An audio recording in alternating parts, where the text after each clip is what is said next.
தமிழ்நாடு கலாசாரம் மரபு முன்னேற்றம். தமிழ்நாடு இந்தியாவின் தெற்கே அமைந்துள்ள கலாசாரமும் வரலாற்றுச் சிறப்புமிக்க மாநிலமாகும். சென்னை தலைநகராக கொண்ட இது பிரம்மாண்டமான கோவில்கள், பாரம்பரிய கலைகள் மற்றும் விழாக்களுக்குப் பெயர் பெற்றது. புவி பழமையான தமிழ்மொழி, இலக்கியத்திற்கும் கலைத்துறைக்கும் உயிராக திகழ்கிறது. சுதந்திரப் போராட்டத்தில் முக்கிய பங்கு வகித்த தமிழ்நாடு தற்போது தொழில்துறை மற்றும் பொருளாதார வளர்ச்சியில் முன்னணியில் உள்ளது. சென்னையின் தகவல் தொழில்நுட்பம், கோயம்புத்தூரின் ஆடை தொழில் மற்றும் ஓசூரின் இயந்திர தொழில் போன்றவை மாநிலத்தின் வளர்ச்சியை முன்னோக்கி அழைத்துச் செல்கின்றன.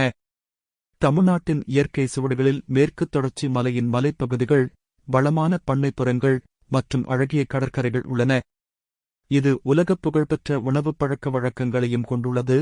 தோசை, இட்லி மற்றும் செட்டிநாடு உணவுகள் அனைத்தும் மிகவும் பிரபலமானவை. கலாசாரம் மற்றும் வளர்ச்சி இணைத்து தமிழ்நாடு இந்தியாவின் பெருமைமிக்க மாநிலமாக திகழ்கிறது, மேலும் எதிர்கால வளர்ச்சிக்கு சிறந்த வாய்ப்புகளை திறந்து விடுகிறது.